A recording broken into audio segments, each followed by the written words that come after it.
Alright, boys. I'm out here doing some more work. I found that spare hub for my truck in that junkyard, and I went to put it on here just a second ago and learned that my wheel bearings fall apart. So I got me some brand new bearings. I'm packing them up.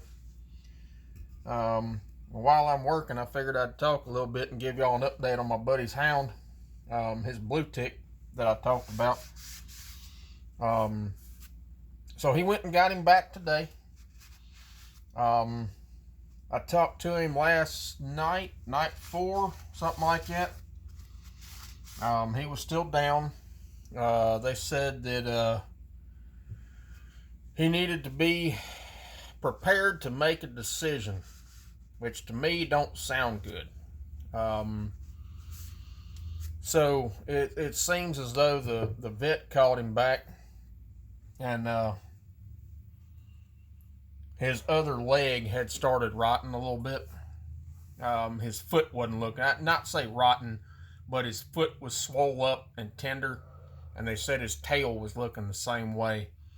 So they got the biopsy back this morning, thank God. I think it's from Nashville or something like that, and said it was a snake bite of some kind. They identified the anti-venom that they needed to use to cleanse the system of whatever was in it. And he went and got the dog this afternoon and said when he pulled up at the vet, they was outside with him. Now keep in mind, this dog has a cone on around his neck. His right foot is wrapped up because it's swollen. His left leg is missing all the way at the hip. He said that dog cut out across the parking lot, pulled the little girl down that was holding him, and run over to him. So to me, that's a huge positive. So on that note, he's got the dog back. He seems to be doing good. Apparently the anti-venom that they give him is working out good. I don't know exactly what it was, but I assume it's some kind of anti-venom something or another. I don't know. I'm not a doctor. Sorry, I'm trying to find some stuff to knock these races into my rotor there. So dog's doing good. We was gonna hunt tonight, but I got another little story for you. The guy that he got the dog from called him up, wanted to know how he was doing.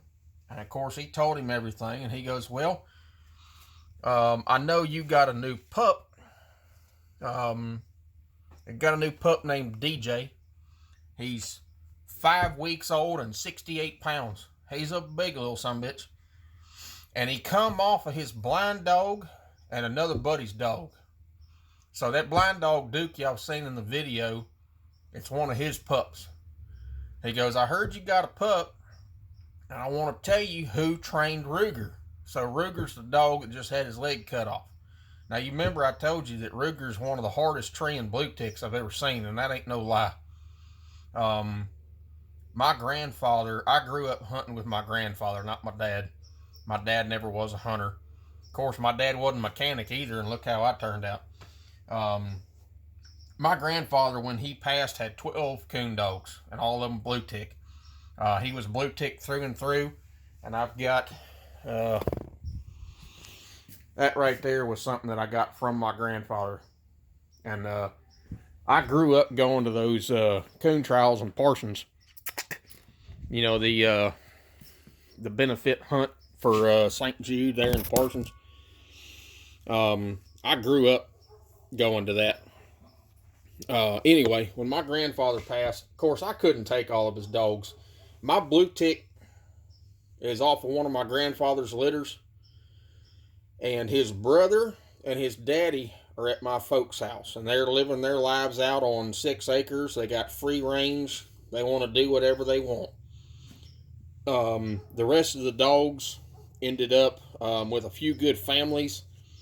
One coon hunter got a dog, and a few other went to a coon dog rescue that I think is in Alabama.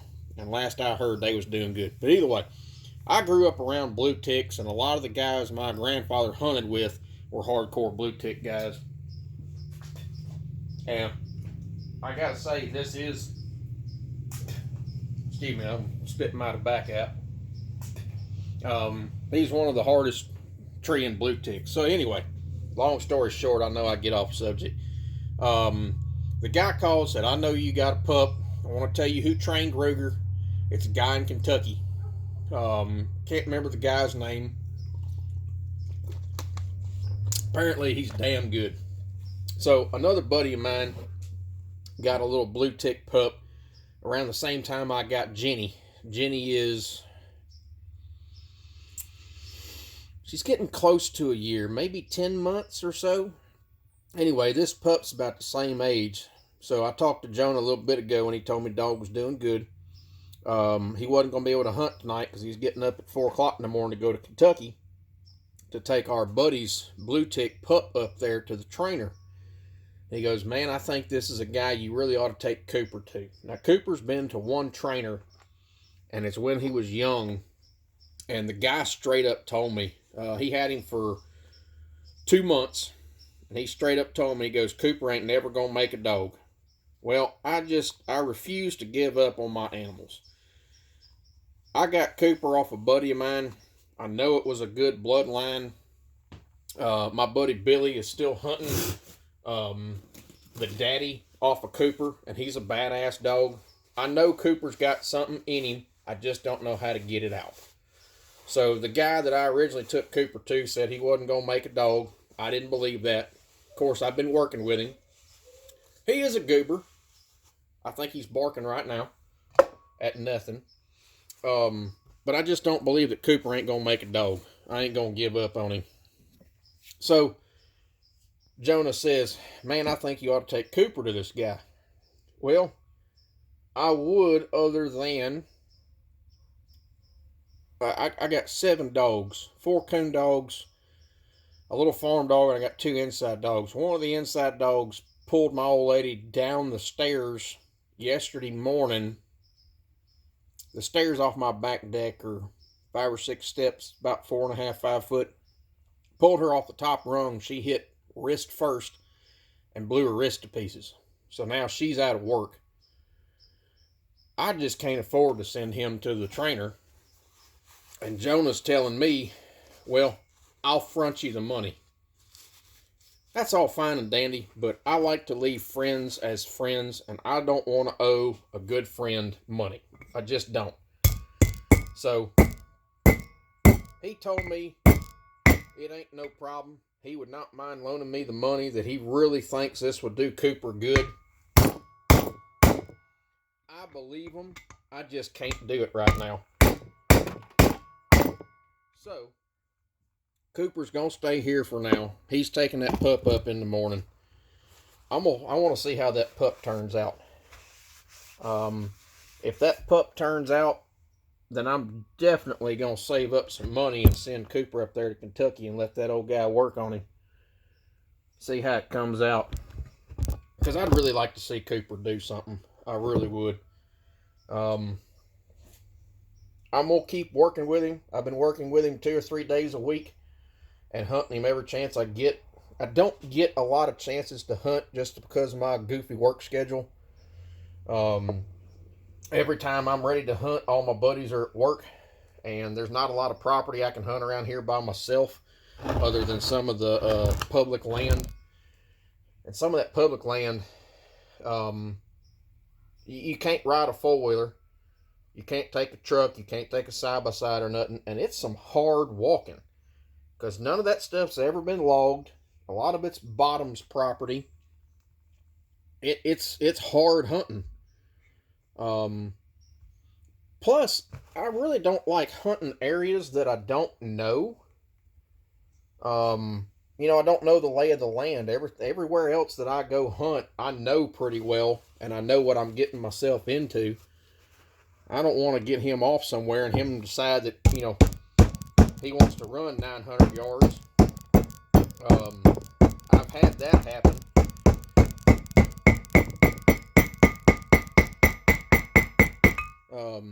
I got a buddy that I used to work with that lives down in Michigan City, Mississippi. And we hunted his place one weekend. I think I had Rebel with me. And it was another buddy of mine that had a fairly fresh walker dog. And they ended up in a swamp. My old lady was with me. And we were neck deep in swamp water for 5 hours before we made it out of there. I don't want to do that again. Meaning, it's kind of hard to tell what the lay of the land is off of GPS. You know, it may look like trees and whatnot. It could be 4 foot worth of water in them trees. I don't want to take that chance. Plus, most of these public places that you can go hunt, I ain't got no phone service, so it's not like I can call anybody. So, on that note, Jonah's dog's doing good. I am going to work with Cooper tonight. I don't know who all watches. I know Mr. Kennedy watches. I don't know how much rain come through your area from that little storm we had the last few days, but we got almost 3.5 inches of rain here in Fayette County, and it is gooey out here. On top of that, it's cool, which is good. So as soon as it gets good and dark, I'm gonna get Cooper out and work with him. And I got a hell of a burn pile I'll probably light up and have me a few cold snacks around that. But I am gonna work with Cooper tonight. Like I said, every chance I get when I'm off, I try and work with him and just keep him fresh. Keep him where he is now, not let him go to crap. And I always work Cooper and then Jenny, because I want Jenny to kind of watch him, see how he reacts to the tail. I know a lot of dogs kind of, they take notes off of other dogs. They say if you hunt a crap dog with a crap dog, the crap dog's going to end up crap. You run a crap dog with a good dog, a lot of times the crap dog will end up watching the good dog, and then sometimes it goes the other direction. You have a crap dog and a good dog, and the good dog takes after the crap dog. So I hate letting Jenny look after what Cooper's doing, because he ain't exactly doing what he's supposed to do. But if that's what gets her started, then that's good. And I have not had a chance to run Rebel and Jenny together yet, because I feel like every time I go out, I'm taking Cooper to try and work with him harder and harder. I do get to run Rebel, but usually when I do, it's like a buddy hunt or something, and we're on a time schedule. We got to kill them coons and get them to the coon club in time. And I don't end up taking Cooper with me. And I don't want to get little Jenny out there and end up running around trying to find her when we're on a time limit kind of thing. But I do run Jenny and Cooper. I work with them with that coon tail I got in the freezer. And I've got a couple frozen coons that I've got some coon scent I drop on them and hang them up in a tree and, get Cooper and Jenny on them. Jenny knows what they are. She ain't exactly treeing on them.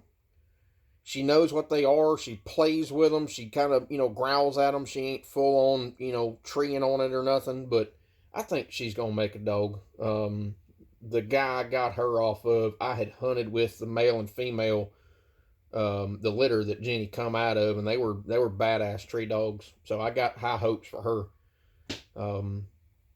But anyway, boys, I'm going to quit talking. I'm going to get back to putting these wheel bearings in my truck and making sure I can get to work tomorrow night. And if I end up, well, I'm gonna run Jenny and them tonight. And if Cooper does good, I'll pull the phone out and take y'all a little video of how Cooper does. But for now, I got to get this old girl back together. Y'all seen me put the rear end together. I was all jacked up on Mountain Dew. Tonight I'm not, so I'm working a little bit slower. Anyway, boys, let me get back to it, and we'll see y'all.